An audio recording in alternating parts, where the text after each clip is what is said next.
You can't please everyone, so don't even try.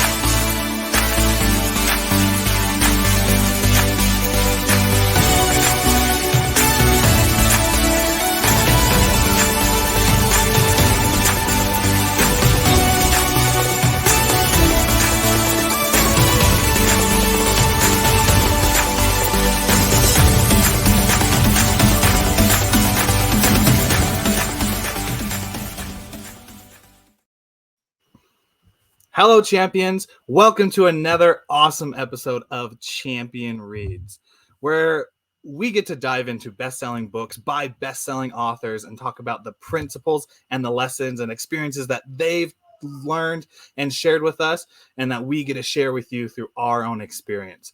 My name's William Blake, and I get to be your wonderful host and MC for this episode. Today with us, we have two wonderful guests. We have John Kovacs Jr., the founder of Champion Circle, as well as Lauren Cobb, who is on our executive team. Guys, I'm excited. We get to go again it should be ours by now after the few episodes we've been on. Favorite book of The One Thing by Gary Keller. So good. I got nice bookmarks in there for today. And specifically today, we are jumping into two principles of which help solidify what we've been talking about. We're going to talk about the 3 commitments, and we're also going to talk about the 4 thieves, the 4 things that rob us from figuring out what our one thing is and focusing on what's need to.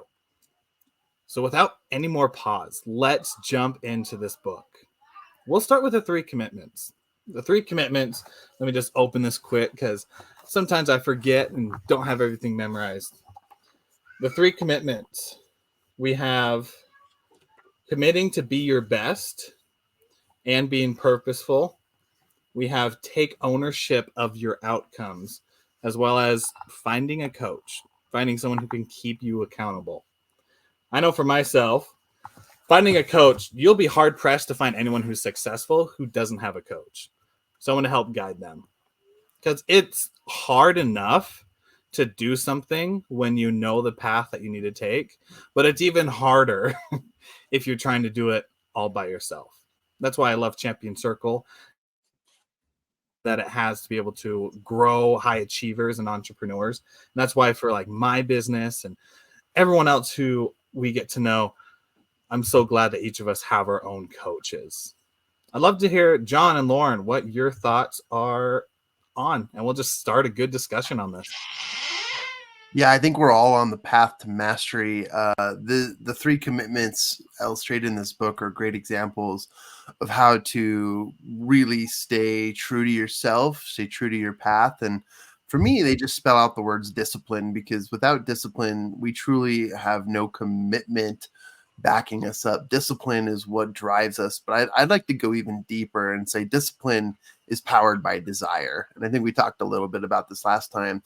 Desire is one of the most powerful principles.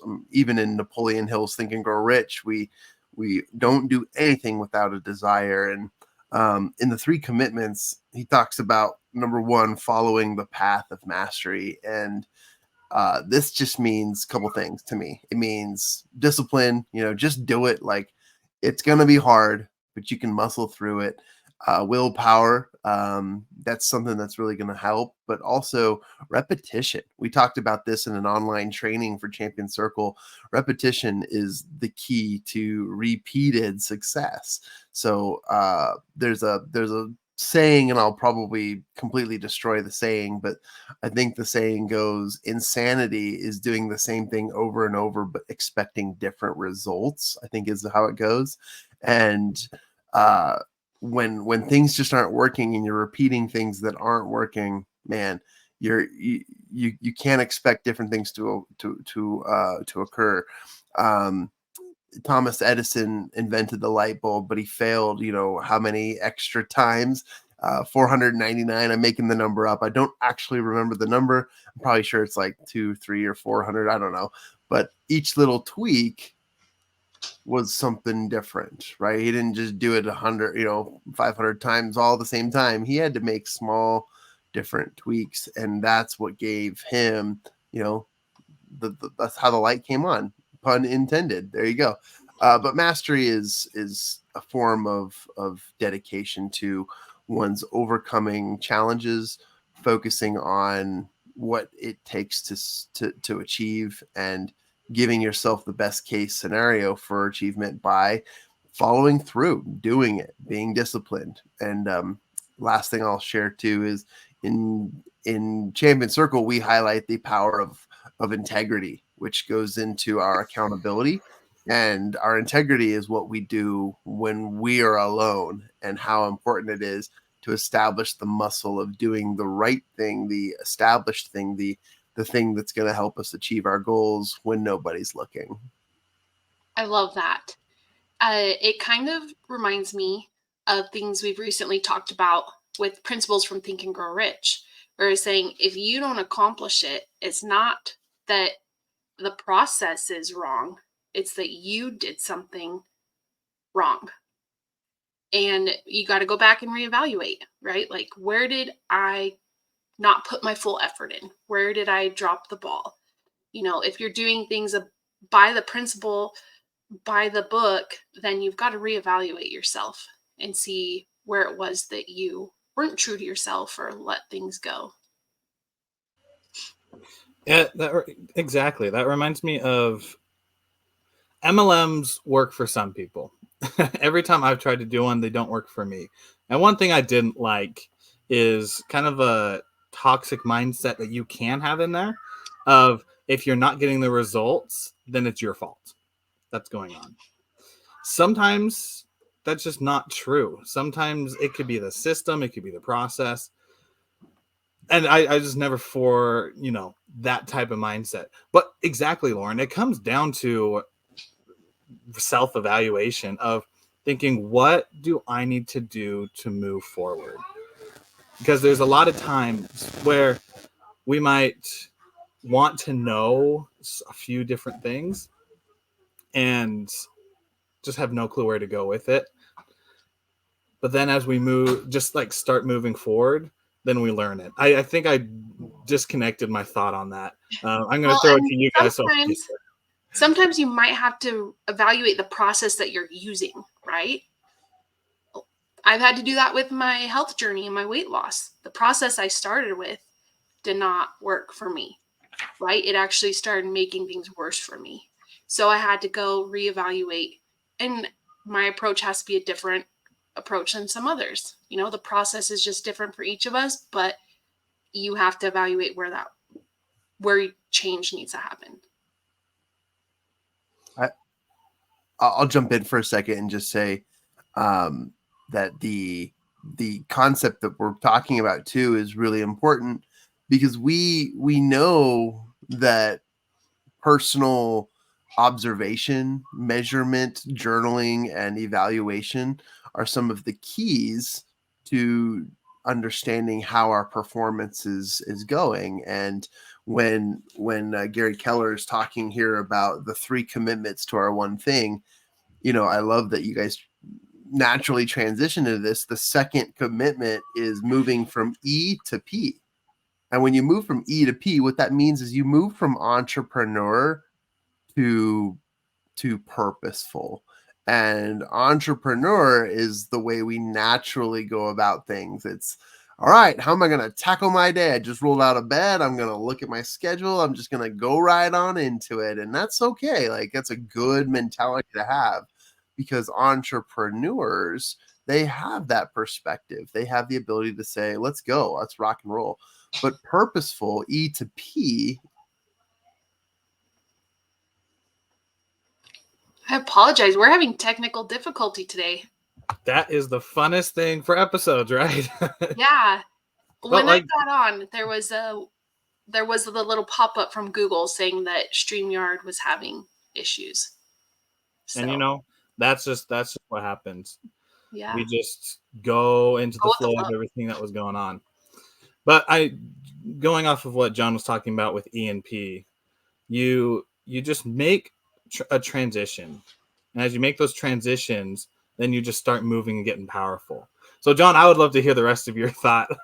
Yeah, we're having some awesome connectivity issues over here. I think Lauren mentioned that Google had some updates, but just wrapping up what I was saying, when you move from E to P, entrepreneur is the natural person going into it with a headstrong, but a purposeful person is the person who evaluates. They take a look at their plan. They see things from a different perspective, and you can do this easily. It's not that hard, honestly, with a little bit of meditation or mindset, or just taking a look at your personal achievements and your calendar.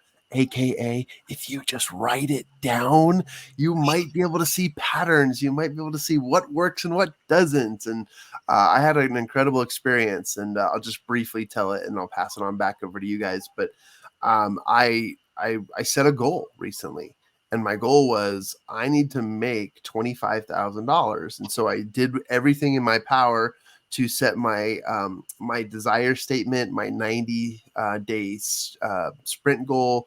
And I did so many of the right things to make this happen. And I achieved my goal in less than 4 days, guys. And then I realized something. I realized after all that work and everything that I've done, that money wasn't in my bank account. That money was in a business bank account, which is awesome. But I guess I wasn't specific enough with my manifestation and my desire and what I was doing. So I realized I have 30 days. It's happy March 1st, guys. I got 30 days to achieve my goal, which, yes, rinse, repeat, start over, do it again. Yeah, that's great. But I have 30 days to be more specific and to make that come to fruition in my own account and accord. And what a beautiful blessing to have from E to P, from entrepreneurial to, oh, this was purposeful. I really need to see the silver lining here. And I also get to see that I can do this the right way, the way I really intended to do it. So that's the power of E to P for me. Powerful. I want to transition for a second. We talk about the 3 commitments, the things where you really just got to put yourself into what you're doing. You got to be able to focus, need to be able to have someone with you, and to just seek out your desire and your belief in that. Let's transition over to the 4 thieves, 4 things that will take away what you are wanting. Now, the 4 thieves, they are inability to say no, the fear of chaos, poor health habits, and environment that doesn't support your goals. Lauren, you These meant, go ahead. these Yeah. are big, and oftentimes they can be coming from the same source. Does that make sense? Like, the people that I'm surrounding myself with, sometimes they're not conducive to my goals, right? Like, if I'm spending too much time with people who just want to sit around, go to the movies, eat popcorn, I'm not going to achieve my health goal, right? I'm not going to get there because sitting at the movies doesn't help, and eating popcorn multiple times a week isn't conducive to it either. So that doesn't help my cholesterol, anything. So where are you putting yourself? Who are you surrounding yourself? And I have the problem of saying no because I love doing fun things. I love being involved. I love being a part of things. So I try to say yes to as much as I can. And then oftentimes I wind up in that chaos where I am not able to think through things clearly, keep my schedule straight, like, and little things start falling off, and it's usually important things because it's like, oh, if it just includes me, I'll just do it later, right? Like some of my digital media work, it's like when I push it to the end of the day because I've overfilled my schedule, I'm not as productive. I'm not putting my full intent into it. It's just kind of doing a half job. And so you really have to think these things through. And why do you think that is? I agree with you that if it's stuff that I need to get done for my dream and business, I tend to push it off or schedule it for another time, whatever it is for not today. But I remember when I was working at Walmart and my job started at 4 in the morning, even if I was tired, even if I didn't want to go, I still got up, I got in the car, drove over there, and was clocked in by 4. Well, Lauren, I want your opinion on this. Why is it that we get ourselves up and going for other people's goals and dreams, but not our own? It's a lack of self-love. I see it goes along with the same lines as not paying yourself first, because you're paying yourself in a different way, right, than monetary. My health has been a big wake-up call for that this last few years. I like all of a sudden when it's like, oh, you're pre-diabetic, and a lot of it was out of my control, health issues from pregnancies and stuff, but it's like, oh man, like what am I going to do? I'd been trying to lose weight, I'd been, active, but I wasn't truly putting myself first, because it was easier to make meals that my kids would just eat rather than make something healthier. It was easier to just go let the kids play at the park and I'll rest or look at my phone or read. Those little things add up, but really it's kind of a lack of self-love. And it's not a bad thing to put people first, but you've got to learn to put yourself first, otherwise you have nothing for anybody else. And so that's my opinion on it. It's just I had to learn to love myself and really take myself serious and prove to myself that I could do those things. What are your thoughts on that? You're muted, by the way. Rookie move. Hey guys, I love this topic because I differ, right? You're talking to the ultimate yes man right here. He says so much, but it's fascinating. It all depends on your perspective and where you come from, right? I say yes to things because I know I can, but that's a personal confidence and belief in myself. I could also go deeper and say I say yes to everything because I can't say no. And it's probably because I'm avoiding, and this is the real deep part, right? I'm avoiding things in my life that are hard to address when it's just easier to please and work with other people, right? And so I see that. That's one of the thieves. Yeah. I know, but as you dive deeper, right? Yeah. I recognize that in myself because I don't want to be a no man.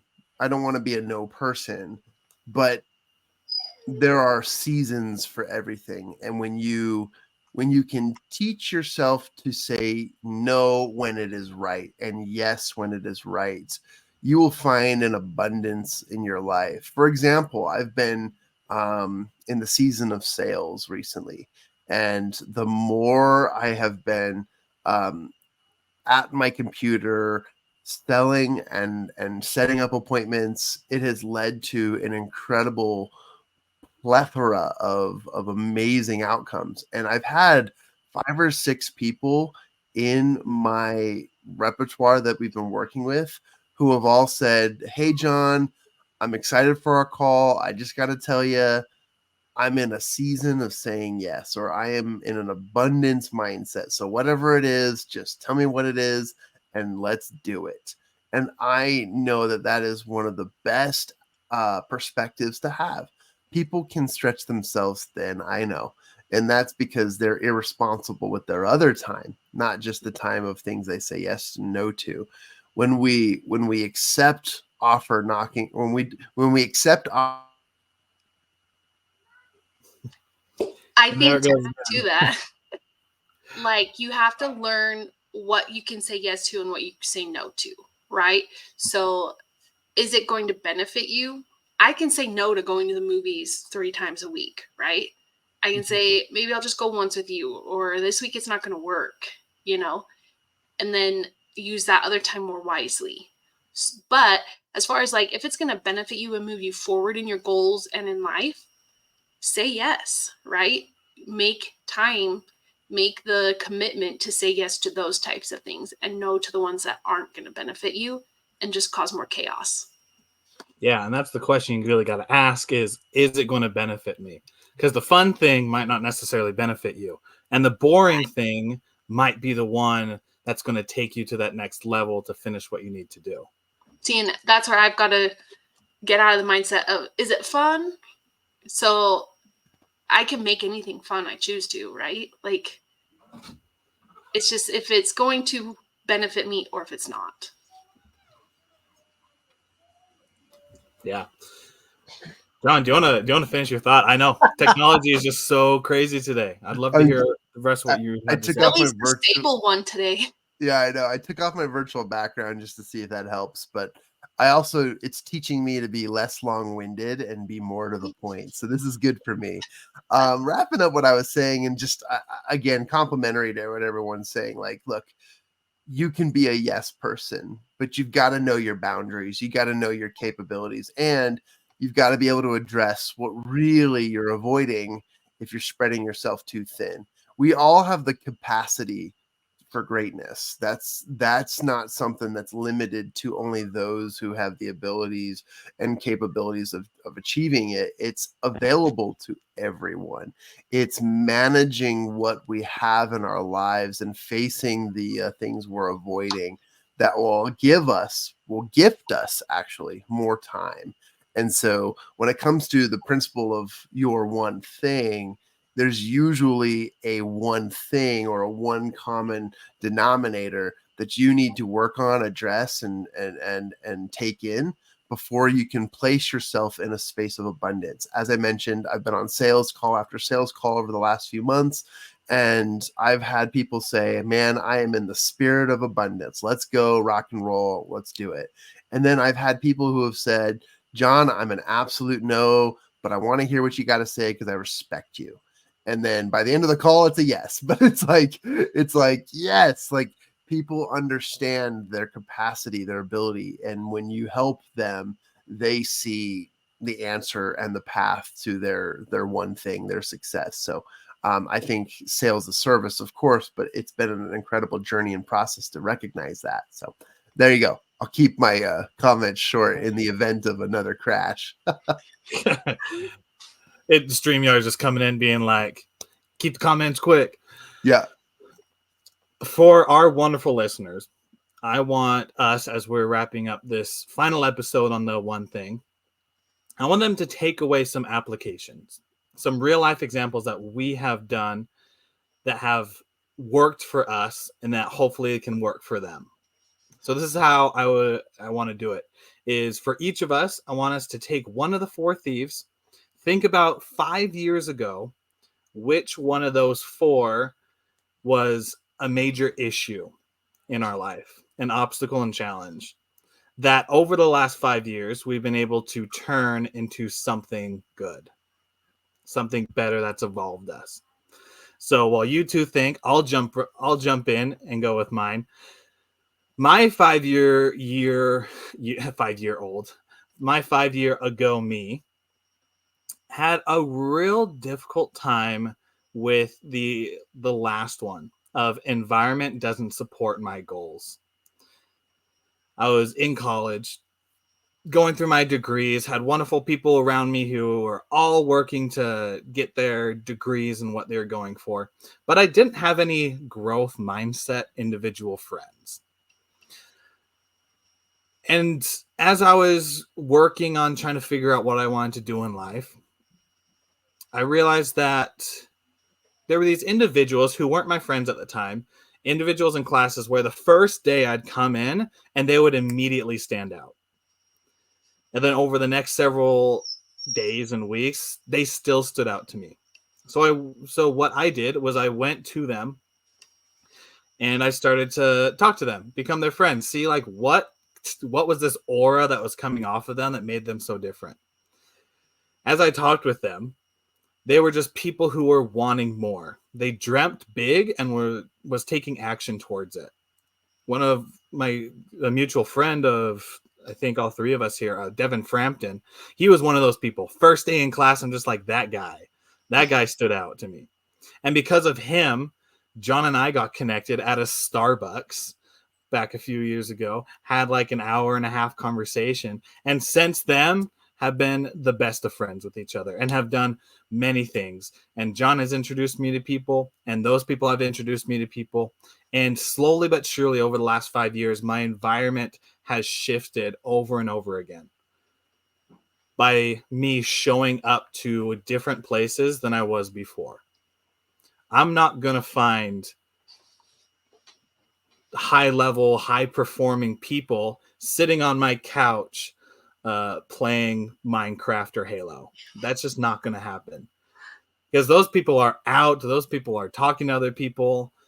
They are moving. And so what I've noticed is the people who are moving, the people who had that aura, I was attracted to. So if that's my applicable thing, is you know like right away those people who might be able to help you level up. So reach out to those people, and you'll never know. You'll never know what comes from it. I love that. I would say for me, mine was fear of chaos. My mental health was in chaos, and so I felt like I couldn't take anything else on.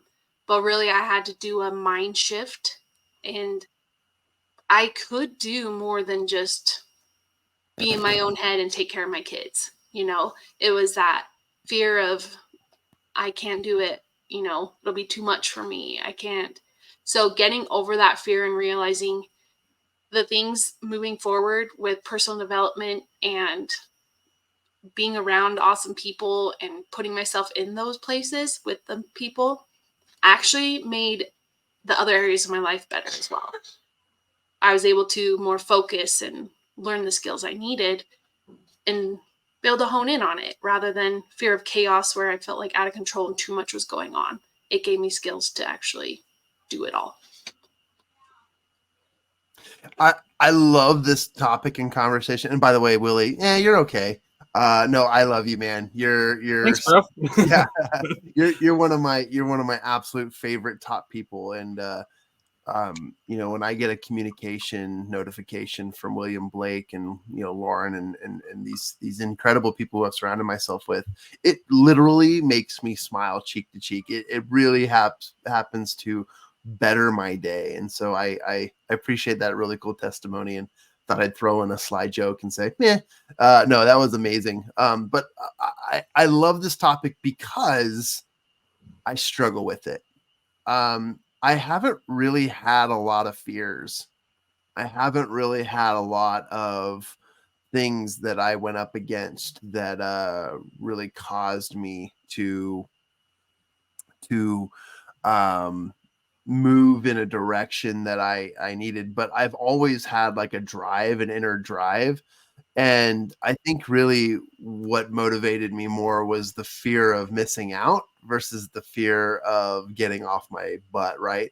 And I've learned to kind of follow my passion. And so to really keep this simple, I think that it's been a really, really cool life for me to chase the things I don't think that I have in my life, or the things that aren't happening. And that's really important to me to do so. But really, I think what's really cool about this is I've had a lot of physical, massive, miraculous transformations.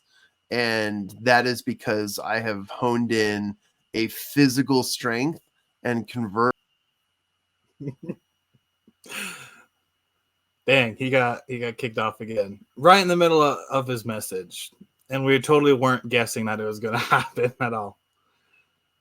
But as John's coming back on, let me just leave you with a quick challenge. Actually, I don't even need to leave you with the challenge. Let us have John finish, and then we'll leave you wonderful listeners with the challenge. Talk faster, John. Man, I love technology. This is great. Really, man, if you're a listener right now, you're probably like, man, this is chaotic, and you've got to love it because we're bringing it to you live, and Willie's doing such a great job of coordinating this. What I really, really am trying to say is that when you live in fear, fear is the ultimate motivator. You can live in fear of missing out or live in fear of messing up. And not that you need to live in fear, but one is better than the other. And when you live in joy and gratitude, you can say to yourself the words, how can I get any better today? When you say that to yourself, it opens yourself up to greater things. And again, there's a season for everything, but your one thing is really, really going to help you get there, because it is living with the fear that if I don't achieve this, I won't have it. And that one thing is and can be a positive motivator. I'm not suggesting be fearful or scared, right? I'm suggesting that you can convert energy from fear to motivation. You can convert physical transformation, the hardest thing you've ever done physically, you can turn that into an emotion or a spiritual belief, and you can turn that into something that fuels you to achieve greater things. I'll wrap up with that. Thanks, guys. Absolutely wonderful. Thank you for going on this little sporadic journey of application. For you listeners, let's leave it the challenge. You got real life examples from the three of us. And I'm sure as we talked, you thought of examples in your own life that where you were able to think about what can I do to improve.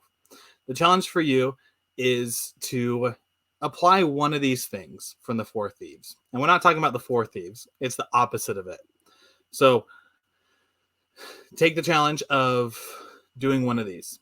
The first is start saying no. The second, accept chaos. The third, manage your energy. And then the fourth, take ownership of your environment. Whichever one you feel like you struggle with the most, I just want you to take a simple step towards it. Because the champions, the Olympic athletes, the ones who are out and the legends that are going and doing it, they're the ones that aren't doing the big stuff every single day. But over time, they've done the small stuff over and over and over again. And that's where we're going to start. And that's where we're going to move towards, is every single day, think of how can I improve over and over and over again. And over the months, over the years, over the decades, you realize that you were a legend and a champion this whole time. You just need to start taking a few steps forward. So thank you for listening to this wonderful episode as we wrap up The One Thing by Gary Keller. I love doing this. Next month, we're going to jump into a new book, so make sure to watch that episode when it comes out. The Champion Reads was brought to you by Champion Circle, where we're a group of high achievers and champions who are working together to grow our business and to grow each other through accountability and mastermind methods. If you found this informative, applicable, and exciting, please subscribe to Champion Reads and leave us a comment about which one of those opposite of the Four Thieves that you're going to go towards. If you are looking on our social medias, you can find us all at My Champion Circle, as well as if you go to our website, mychampionscircle.com, it'll have all our social links there. So that's a place where you can find everything. So until next time, we'll talk to you later, champions. Continue to be awesome, continue to be great, and continue to be the champion you know you are.